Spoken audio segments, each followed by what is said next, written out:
దేవునికి స్తోత్రం కలుగునుగాక. క్రీస్తునందు ప్రియ దేవుని ప్రియులారా, యేసు క్రీస్తు అతి పరిశుద్ధ నామములో స్తోత్రము కలుగునుగాక. ప్రభువైన యేసు క్రీస్తు సిలువలో పలికినటువంటి మాటలు 7. అందులో మొదటి మాట క్షమించు. మన వాక్యములకు వెలుచుండగా ముందుగా చిన్న ప్రార్థన. జీవ మార్గమును నీవు నాకు తెలియపరిచినావు. నీ సన్నిధిలో సంపూర్ణ సంతోషము కలదు. నీ కుడి చేతిలో నిత్యము సుఖములు కలవు. యేసుక్రీస్తు వారి ఉన్నతమైన శ్రేష్టమైన పరిశుద్ధ నామములో మీ అందరికీ కింగ్డమ్ గాస్పెల్ మినిస్ట్రీస్ ద్వారా శుభములు తెలియజేస్తున్నాం. లూకా సువార్త 23వ అధ్యాయము 34వ వచనములో, తండ్రి వీరేమి చేయుచున్నారో వీరెరగరు కనుక వీరిని క్షమించమని చెప్పాను. వారు వస్త్రములను పంచుకొనుటకి చీట్లు వేసిరి. తండ్రి వీరు ఏమి చేయుచున్నారో వీరికి ఎరగరు. ప్రభువైన యేసుక్రీస్తుని శత్రువులు శిక్షకు గురి చేస్తున్నారు. అక్కడ ఉన్నటువంటి జనసమూహం కూడా దేవుని ప్రభువైన యేసుక్రీస్తుని అనేక మాటలతోటి అవమానపరుచున్నారు, ద్వేషించినారు. ప్రభువైన యేసుక్రీస్తుకి సిలువ ఏయుడి అని చెప్పేసి ఆ జనం అందరూ కూడా కేకలు వేస్తున్నారు. అక్కడ ఉన్నటువంటి భటులు ప్రభువైన యేసుక్రీస్తుని కొరడాలతో అనేకమైనటువంటి దెబ్బలు కొట్టున్నారు. ఆ వీపంతా కూడా నాగలతో దున్నిన విధంగా నాగల సాగు వలె అయిపోయాయి. రక్తము కాల్చున్నారు. ఆ ప్రభువైన యేసుక్రీస్తుని శిలువపై ఉంచి 2 చేతులకు 2 మేకులు, ఒక కాలుపై ఒక కాలు వేసి దానికి మేకులు వేస్తున్నారు. మేకులతో బంధించున్నారు. ఆ మేకుల నుంచి ఎక్కడైతే కొట్టినారో ఆ ప్రాంతం నుంచి రక్తం కాల్చున్నది. ఆ వీపు ఎక్కడైతే కొరడ దెబ్బలు ఉన్నాయో ఆ కొరడ దెబ్బలకి రక్తం అంతా కారుతా ఉన్నది. ఆ రక్తం అంతా కూడా ఆ సిలువ కొయ్య పడినప్పుడు ఆ సిలువ అంతా కూడా మరి ఆ సిలువ చుక్క కొయ్య అంతా కూడా రక్తంతో నానుతున్నది. అనేకులు అనేకమైనటువంటి మాటలు అన్నారు, ద్వేషించారు, దూషించారు, ఉమ్మేశారు. కానీ పరిశుద్ధుడు నిర్దోషి అయినా ఈ జనము ఆయన్ని శిక్షకు గురి చేస్తున్నారు. ఆయన శిక్ష అనుభవించే విధంగా చేస్తారు, అవమానం చేశారు, ఇబ్బంది పాలు చేశారు, ద్వేషించారు, దూషించారు, హింసించారు.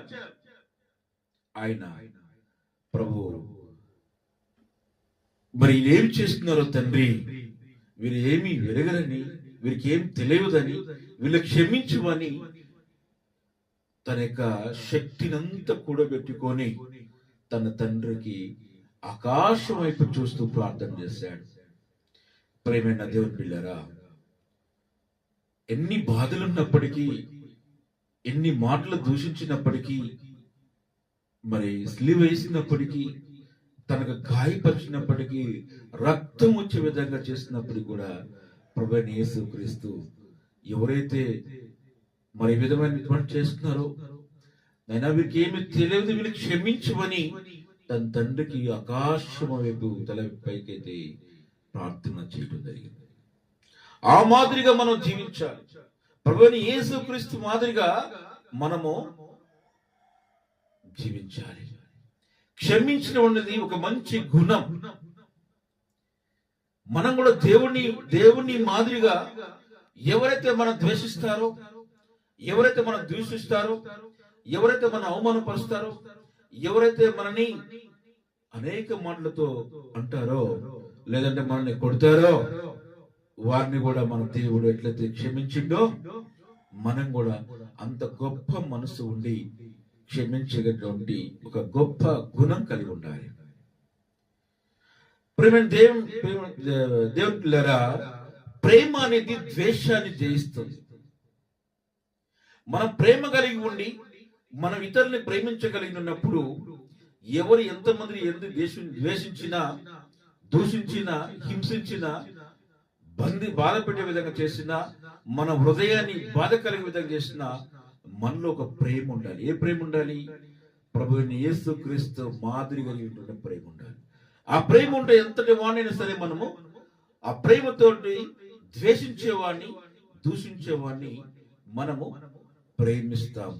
మన దేవుడు శిక్షించేవాడు కాదు, హింసించేవాడు కాదు, న్యాయాధిపతి కాదు, యుద్ధాలు చేసేవాడు కాదు. మన దేవుడు క్షమించేటువంటి దేవుడు, కరుణమయుడు, ప్రేమగల దేవుడు. ఆ ప్రేమ మనకుంటే మనము ఎంతటి దానిని సరే ద్వేషించేవాడిని, దూషించేవాడిని మనం క్షమించగలిగినటువంటి హృదయం కలిగి ఉంటాం. ప్రేమైన దేవుని పిల్లరా, మత్తయి సువార్త 6వ అధ్యాయము 14-15లో మీరు ఇతరుల అపరాధములను క్షమించిన వేళ మీ పరలోక తండ్రి వినును క్షమించును.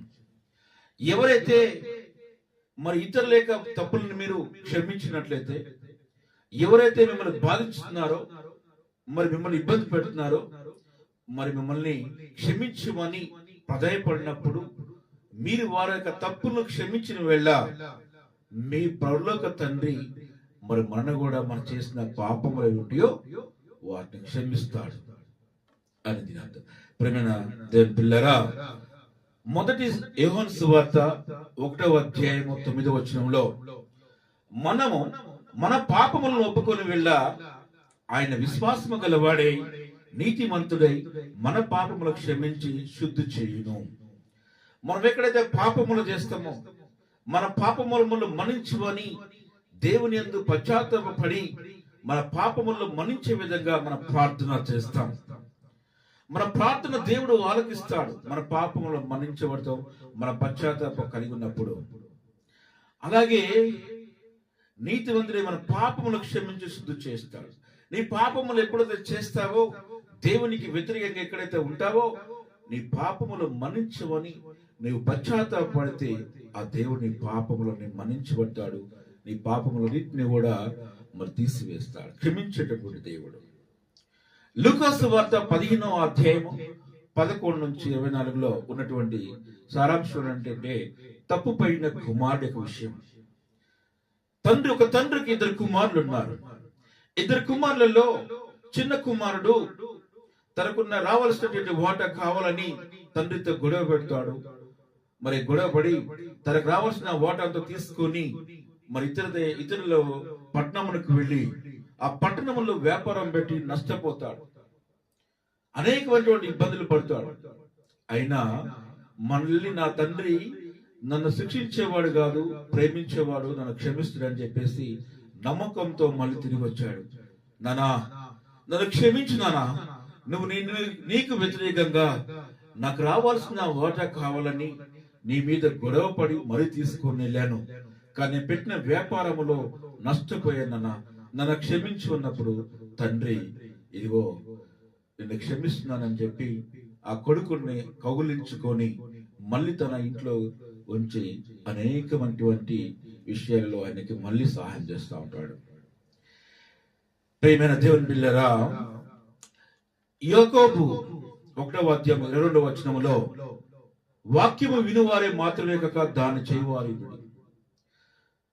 అట్లనే యోహాను సువార్త 8వ అధ్యాయం 11వ వచనములో నిన్ను క్షమించును, ఇక ముందు పాపము చేయకుము అని యేసు చెబుతున్నాడు. మన పాపములను మనం మన్నించవని దేవుని యందు పశ్చాత్తాపడినప్పుడు మళ్ళీ పాపం వైపు చూడకండి. మీ పాపములను మన్నించబడ్డాయి, అలాగే ఇతరులను కూడా మీరు మన్నించండి అని ఇక వాక్యంలోని సారాంశం. క్షమించుట అనేది ఇతరులను క్షమపై దేవుడు మనల్ని క్షమిస్తాడు. ఎవరైతే మనము క్షమించవని మనం అడుగుతారో వాళ్ళు మనం క్షమించాలి. ఎవడైతే మనకు హాని తలపెడతాడో, ఎవడైతే మనం ద్వేషిస్తాడో, హింసిస్తాడో, వాడు తప్పు తెలుసుకొని మనం క్షమించవని అడిగినప్పుడు వారిని క్షమించేటువంటి హృదయం కలిగి ఉండదు గాక. దేవుని యందు విశ్వాసం కలిగి ఉండి నీ ఇరుగు పొరుగు వారిని, ఎవరిని అందరినీ కూడా నువ్వు మంచి మనస్ఫూర్తితో క్షమించాలని